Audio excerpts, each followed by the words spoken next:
Hello everybody, and welcome to another edition of my show, Around New Britain with Mayor Stewart. This is a show that updates you on the issues facing the city of New Britain. A big thank you goes out to Nutmeg TV for the opportunity and the technical assistance in bringing you this program. If you happen to miss this episode on TV, or if you live outside of Nutmeg TV's area, visit YouTube for a complete video archive of Around New Britain with Mayor Stewart. Over the last 3 years, I've made a commitment to making government more transparent and accessible to the people that we serve. This show is just another step in opening government to everyone in our community. I want you to know that my office is always open to the people, especially those that are seeking solutions to the problems that face them on a daily basis. While we might not be able to solve everything you're looking for, we can certainly put you in the right direction so that you can get answers to the questions that you have. My office does this by email, by phone, through Twitter, Facebook, and our city website. Great things are happening in the city of New Britain, from developments large and small to beautification projects, lots of community events, and tons more. There is a lot to share with you. And I hope my guests in this show provide you with a perspective into our great city that you certainly can't get anywhere else. So I'd like to begin today with our first segment, which we call What's Happening in City Hall, and let you all know on some things that are going on. The Common Council only has one regularly scheduled meeting this month, and that will be on August 10th. The meeting's held, as always, in the council chambers at City Hall on the second floor. Public participation begins at 7 p.m., and now with a new ordinance that we have, the meeting will start as soon as public participation has ended. For a complete and expanded list of all of our commission meetings during the month of August, you can see the conclusion of this broadcast. Now for an update on city projects. Work on Phase 3 of our Complete Streets Master Plan is wrapping up on West Main Street, and the final brick pavers are being laid. Construction on Chestnut Street has also started as a part of this phase. Work will then move to Columbus Boulevard and Bank Street for Phase 4 of the Complete Streets Master Plan, during which local bus traffic will be moved to the boulevard and additional improvements will be made. 40 parking meters that accept credit or debit cards have been installed in the downtown area and updated also as a part of this program. And an additional 56 more meters will be installed in the coming months. It'll make it a little bit easier for you to pay to park. During the Common Council meeting in July, I presented my Energy and Innovation Committee's report. From solar panels to fuel cells, electric vehicle charging stations, and more, we have lots of initiatives either recently put in place or underway to save our city money and protect the environment. It's making us a smarter, more efficient city. And by the fall, you should see a new city website come out. The parking meters downtowns will be all done that finally accept those debit and credit cards. The LED lighting upgrades at the high school and 2 middle schools will be complete. We'll have public Wi-Fi, free public Wi-Fi in our downtown area, and more. You can check out that full report of the Energy and Innovation Committee at newbritain.ct.gov/smartcity. A reminder that our Central Park Farmers Market takes place every Wednesday from 11 a.m. until 2 p.m. and now all the way till the end of October. We're going to have several area farmers, local crafters, and much, much more. It's a great time. Hopefully you'll be able to come out and pay us a visit. On June 19th, the National Civic League honored New Britain with the prestigious All-America City Award. This award is only given to 10 towns and cities each year.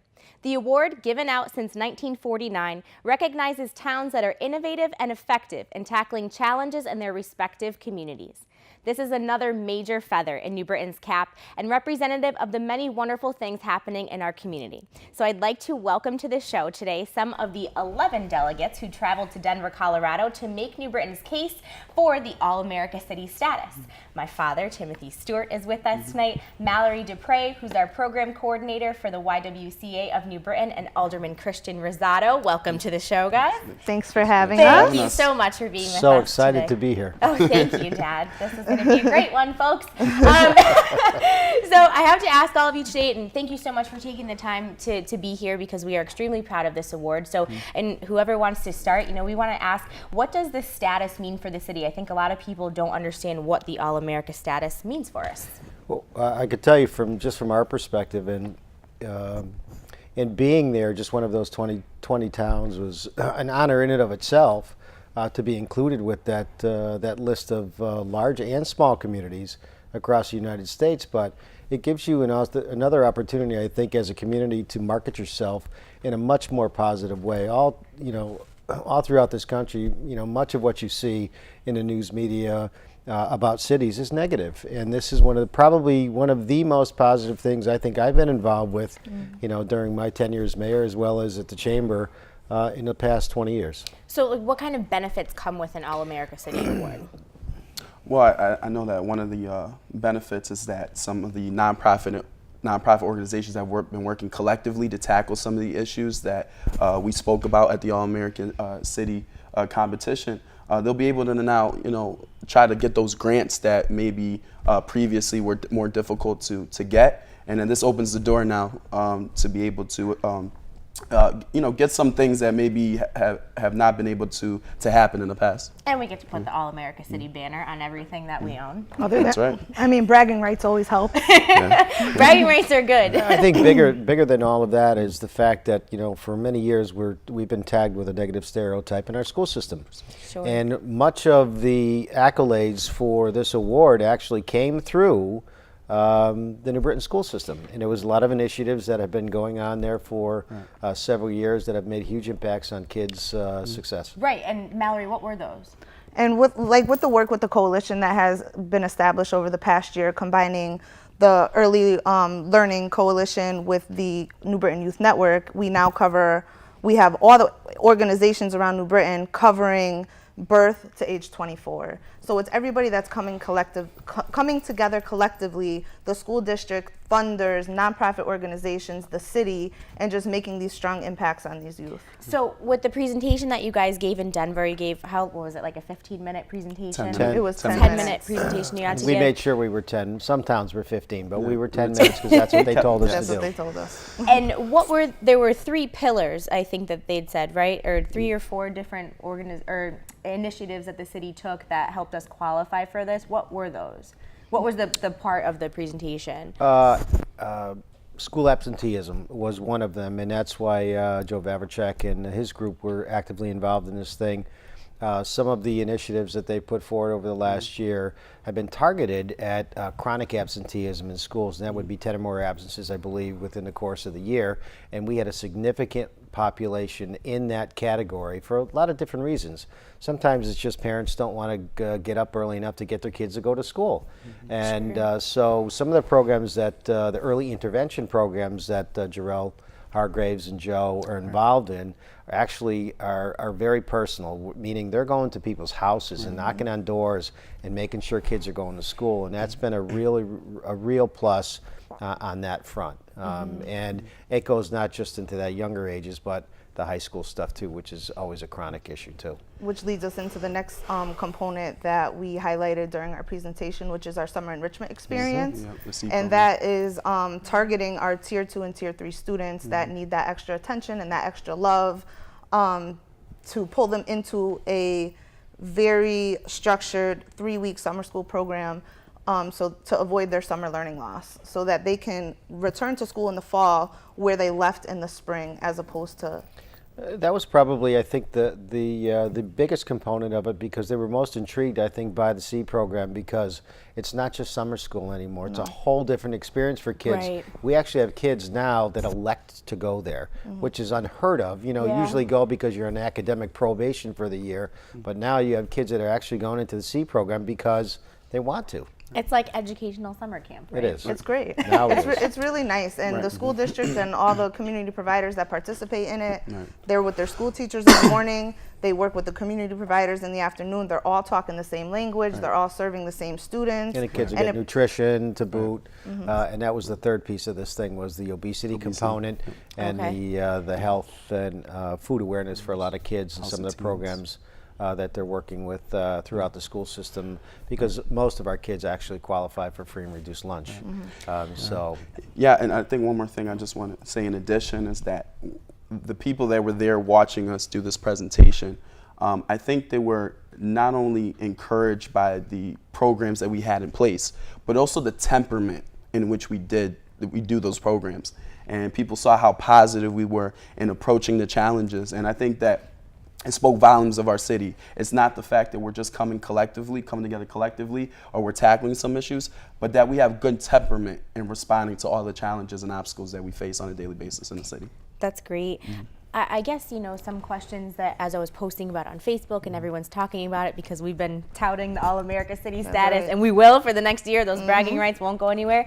But I guess a lot of people have been asking too, how many other towns in the state of Connecticut have received this award? Right. Do we know? From offhand, I know New Haven, Enfield, Westport, and I think it was a Hartford. combination of Yes. valley towns, Some because you don't have to yes. apply just as a single town. You can apply Right. as a region as Correct. well, and the region got it. So, I mean, hey, we're up there Right. with the best of the best. The ironic thing was it wasn't really, the award wasn't given based on your presentation solely. It was based on the application and the data that was provided beforehand. And our Right. data was second to none. Our program successes have been well documented, and Robin did a great job with the application.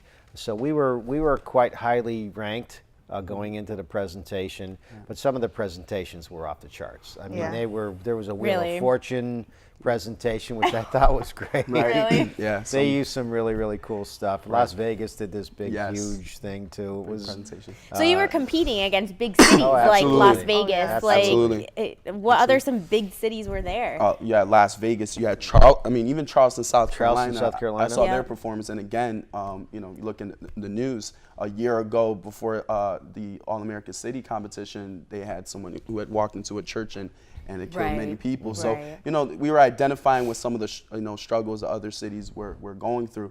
But I think that when it came down to it, when you compare what other cities were doing, just in addition to what Tim is saying, we had the facts. Yeah. So some of them might have had the theatrics and as far as the performance down and a pat. program with no Right. data. With no, but That was when the it came to problem for many data, of them. Okay. New Britain was above and beyond. Well, and that's big. It's important to know that we're tracking the success of our students and tracking the success of our community, and it's essential to making sure that you get the positive outcomes of the programs, because anybody can just institute a program, right? But it's about what comes as that data-driven And result. a lot of that comes through the coalition, I think, because of the consortium of people that are around the table. You find better outcomes because of the fact that people are all talking, and there's not a lot of duplication of efforts. For many years, especially when I was mayor, I used to get critical of some of the social service agencies in our community because they're all doing the same thing, Right. and nobody talked to each other. Now you have a mechanism for people to mesh and to make things happen in a much more effective way. And that's largely because of the funding that comes through the foundation for the coalition. And Mallory, you sit on that as a member or an employee of the YWCA, so I do. you get to see that. Yeah, in the I sit on about 3 or 4 different committees. committees. Communities, no, just one community. 3 or 4 different committees, and I also chair the Professional Development Committee, which plans and organizes and seeks out grants to train the coalition as a whole. So everybody's receiving the same type of training, down to management, programmatic stuff, how to run meetings, just so we can build our leaders that we already have and to fill the next chairs. And they recruited me last year, a couple of months back, to be on the executive committee because they had no real connection to the business community, and having the chamber at the table is a real asset for them now too, because I can make those connections to a lot of the different businesses to help fund some things and to try to grow the fund so we can sustain this thing for many years to come. That's great. So some of the innovative strategies and things that you guys saw or learned in Denver, I mean, is there anything that you plan on bringing back and utilizing here in town? Absolutely. Yeah, I think one of the key parts of what other cities were doing, I think we were doing it now initially. That is number one with the faith-based community and bringing them in line to connect with the school system, but also the police department. You saw how in other places, including a city out in Minnesota, Columbia Heights. In Columbia Heights, right? And I think they call it the City of Peace, if I'm not mistaken. That's correct. And they have the police are very, very involved in the everyday life of what's going on in their school system. So, there's a lot of things that we saw that we know we can take back. But then again, there are a lot of things that New Britain is currently doing as well. That other cities heard and saw, and they said they reacted by saying we want to implement those things as well. They love the politics in our city and how we're not falling in line with the partisan politics, but we're working collectively across political lines to achieve some successes in our city. Yeah, I want to add on to that because it is it's a refresher. I mean, we had a small delegation. Some of these delegations had busloads of people that came out there with bands and marching bands and theatrical shows and Las Vegas flyers and the girls dressed and feather hats and you know, there was 11 of us, but we went out there, we had a lot of pride, and we shared our data and our stories, including one of my House of Teens students came with us, Deja Green, and she did a great job, and it was nice that people came up to us, they acknowledged us, and they are proud, they're proud of the work that we're doing, and we're proud to share it. I think one of the things too that struck them was we used Stanley Works as as kind of an integral piece of our presentation, where we had a toolbox, and we basically all had tools, and we were putting tools in the toolbox as we described the programs and the things that go on in the community, and they liked that. They liked it a lot. Nice. Well, yeah, Stanley Works is a big part of our home. That's what New Britain is known for. And so we're hoping that we can get you guys to do your presentation one more time for us.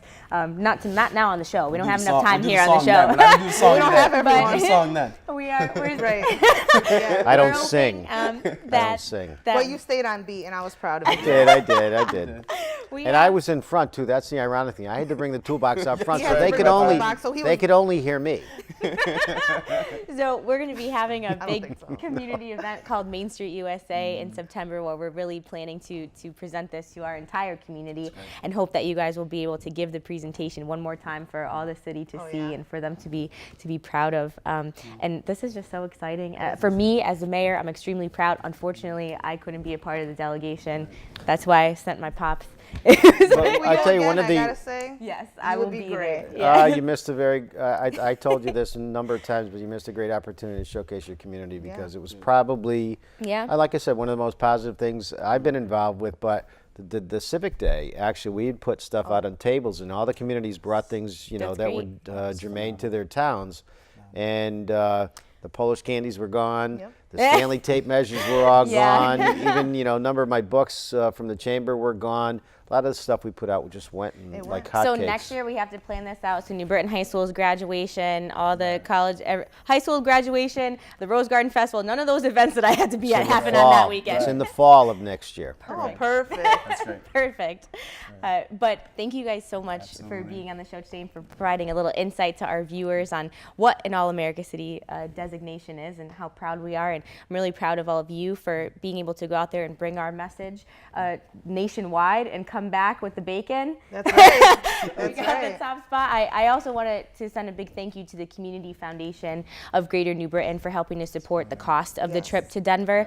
They paid for everybody's way. So no taxpayer dollars were used for that. We have to be clear about that. But I'd also like to take the opportunity to invite everybody watching to an event that's happening on August 25th at Trinity on Main, which will celebrate the designation of the All-America City. The event's going to go from 5:30 to 7:30. Tickets are $20, and all the proceeds will benefit the Coalition for New Britain's Youth, which made the application to the National Civic League for that. And if you want more information on that event, which we will have nice little invitation here to go out to everybody. If you would like more information about this event, you can certainly contact my office.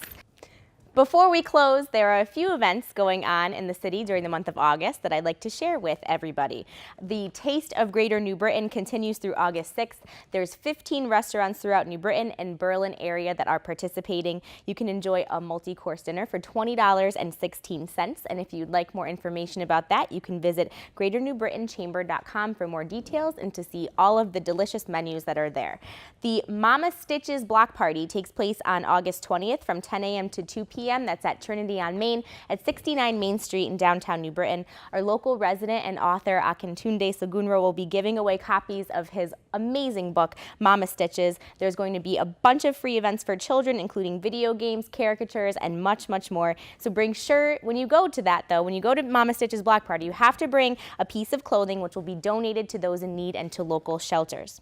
The 36th Annual Dojinki Festival takes place at Falcon Field on Saturday, August 27th from 10 a.m. to 10 p.m. and also will continue into the next day on Sunday, the 28th from noon until 10 p.m. This is a celebration of Polish culture and heritage, which will include lots of food, live music, a farmer's market, games, and more. Admission is free, just the parking is $5. The New Britain Latino Coalition will be hosting its first ever Latin Festival at Walnut Hill Park on Saturday, August 27th from 11 a.m. until 6 p.m. The event will feature artists, musicians, entertainment, food vendors, and much more. We'd like to encourage everyone to come out and spend some time at our first ever Latin Festival. The music, while we're at Walnut Hill Park, the music series, summer music concert series in Walnut Hill Park at the Bandshell continues every Monday and Wednesday, which goes from 7 to 9 p.m. It goes all the way through August 31st, so come check out one of those, the concert nights. There's been a ton of people at the park having a great time. The kids go off in the corner and play Pokemon, the adults listen to music. It all works out well. And just a reminder to check out the New Britain Bees. They have many themes nights and many promotional opportunities throughout the rest of their season going into September, so check out nbbees.com for a full schedule. And it is that time of year again. A reminder that the first day of school is Monday, August 29th. There will be an orientation for kindergartners August 23rd through the 25th, an orientation for 6th graders on August 18th, and an orientation for 9th graders at New Britain High on August 16th. So that is about all the time that we have for today. I thank you all for watching and want to direct you to the bottom of the screen for our website, office number, and other ways to get more information regarding this show, or maybe just to talk about the issues that affect you. I hope to see you all back next month for another edition of Around New Britain with Mayor Stewart.